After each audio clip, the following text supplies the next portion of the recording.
હે પ્રભુ, હે જગતના સાક્ષી, હે અંતર્યામી ઈશ્વર, આ ક્ષણે હું મારા મન, વચન અને કાયા સાથે તમારા ચરણોમાં શરણાગતિ સ્વીકાર કરું છું. મારી પાસે કંઈ છે, જે કંઈ નથી, જે કંઈ હું છું અને જે કંઈ હું નથી, એ બધું તમને અર્પણ કરું છું. પ્રભુ, આ મન બહુ થાકી ગયું છે. ભાવનાઓના ઘમાસાણથી અને અપેક્ષાઓના તોફાનથી આ મન વારંવાર ડગમગી જાય છે. આજે હું આ મન તમારા હાથમાં સોંપું છું. જેમ બાળક પોતાના હાથ પિતાના હાથમાં મૂકી દે છે, એમ હું મારો સમગ્ર અસ્તિત્વ તમારા હાથમાં મૂકી દઉં છું. હે શ્રી કૃષ્ણ, મારે કરનાર બનવું નથી, મને ભોગવનાર બનવું નથી, મને ફક્ત તમારો નિમિત્ત બનવું છે. મારા હાથથી જે કામ થાય એ તમારા માટે થાય.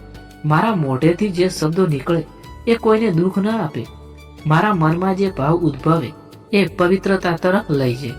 પ્રભુ, જો જીવનમાં દુઃખ આવે તો મને સહન કરવાની શક્તિ આપજો. જો સુખ આવે તો મને અહંકારથી બચાવજો. મને એટલી બુદ્ધિ આપજો કે હું પરિસ્થિતિને તમારા પ્રસાદ તરીકે સ્વીકારી લઉં.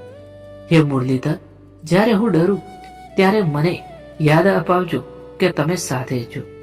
જ્યારે હું હારી જાઉં ત્યારે મને અનુભવ કરાવજો કે આ અંત નથી, આ તો તમારી કોઈ નવી યોજના છે. મારા જીવનની દોરી હવે હું તમારા હાથમાં સોંપું છું. તમે જ્યાં લઈ જશો, જેમ લઈ જશો, એને હું સ્વીકાર કરીશ. મને ફરિયાદ નથી કરવી, મારે પ્રશ્નો નથી પૂછવા, મારે ફક્ત વિશ્વાસ રાખવો છે. હે શ્રી કૃષ્ણ, મારા અંદરના અહંકારને તમારી વાંસળીની ધૂનથી ઓગાળી દેજો. મારા ડરને તમારા સ્મિતમાં વિલીન કરી દેજો. મને એવો બનાવી દેજો કે હું શાંતિ ફેલાવું, પ્રેમ વહેંચું અને કરુણાથી જીવું. જો કોઈ મારા કારણે દુઃખી થયો હોય તો પ્રભુ, એ દુઃખ મારી પાસે ન રાખતા તમારા ચરણોમાં લઈ જજો.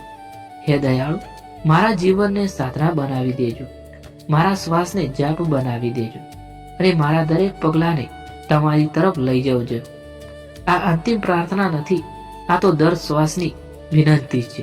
હું તમારો છું પ્રભુ, હવે અને હંમેશા. ધન્યવાદ. જય શ્રી કૃષ્ણ, જય શ્રી મહાકાળીમાં, જય શ્રી સતીમાં, જય શ્રી ગોગાજી મહારાજ.